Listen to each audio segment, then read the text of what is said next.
there guys, and welcome back to the channel. As always, thank you so much for clicking on this video and joining me as we dive back into more 28 years later content here on the channel. So in this video, we're going to be doing a very interesting dive into the second weekend of the box office of this movie. I'm so interested to see where this movie's at, how much money it's generated, and ultimately, is it going to be profitable? Because that's what we want. We want this movie to do well. We want to get that third movie greenlit.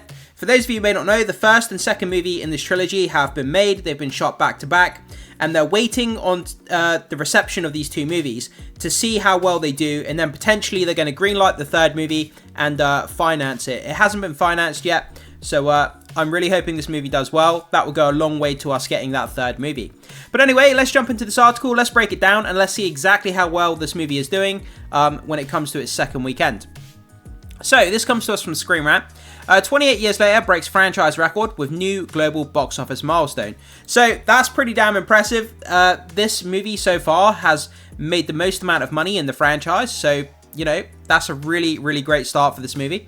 So, as 28 years later continues its astounding run, it has already reached new heights for the franchise.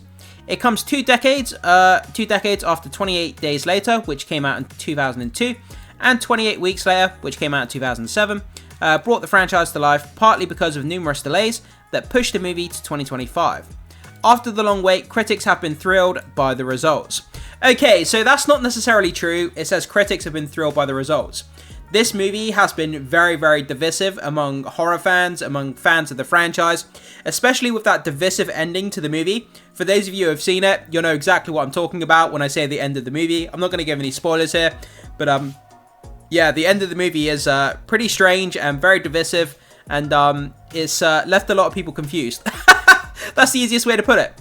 So, the latest movie in the franchise, 28 Years Later, follows a group of survivors who have secured themselves on a semi-isolated island. After discovering a devastating mutation, the survivors face new threats from the now intelligent infected. The cast is led by Jodie Comer, Aaron Taylor-Johnson, Alfie Williams, and Ralph Fiennes as well. I always hate that they leave Ralph Fiennes out of the cast list whenever they do these types of articles, because Ralph Fiennes is a big part of the movie, and he's an incredible actor as well.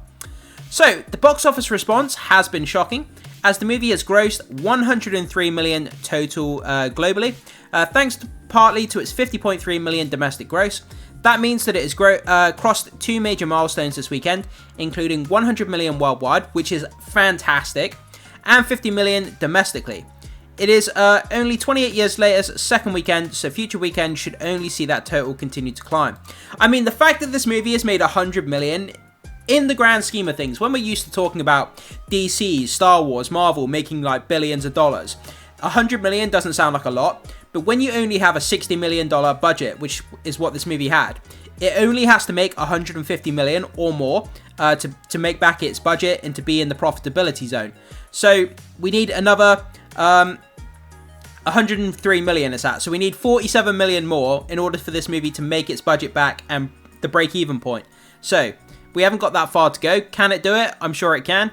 And I'd be excited if this movie ended up making its budget back and becoming profitable. So what does this mean for 28 years later's box office?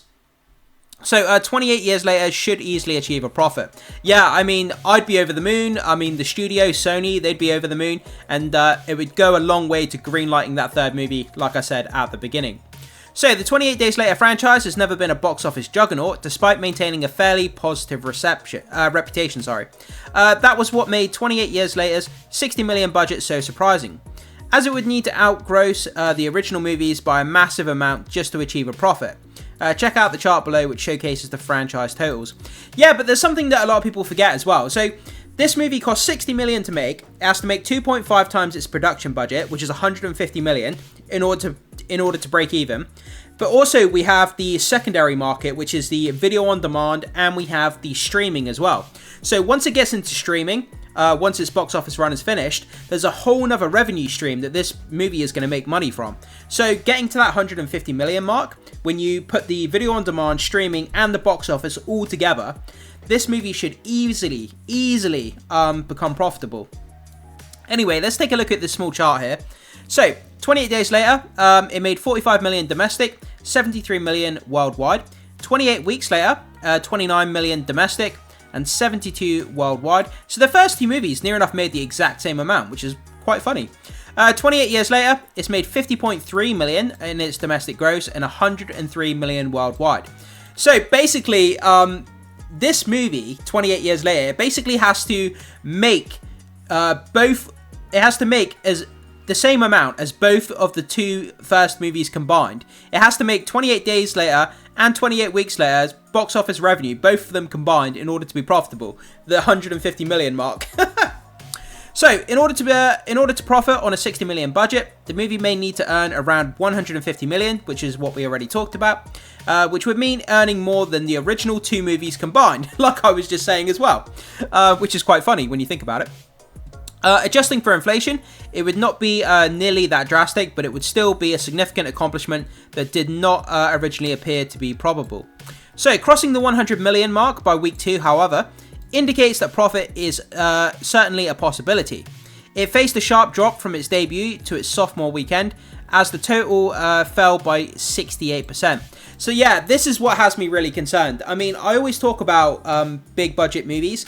If there's a drop off from a first weekend to a second weekend by more than 60%, that normally spells disaster. Anything above 60 is really, really bad.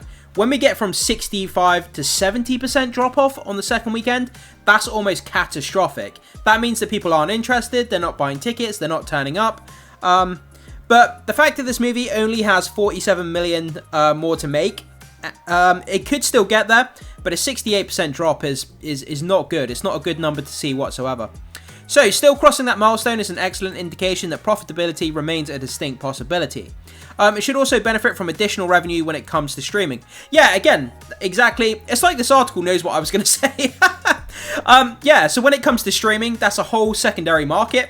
I'm sure it's going to make a lot of money off of licensing fees, off of people paying to rent it on video on demand, streaming revenues from different streaming platforms that choose to have this film on their platforms. So there's loads of other revenue streams, and I'm sure it can cross that 150 million mark pretty easily when you factor in all of that with the box office as well.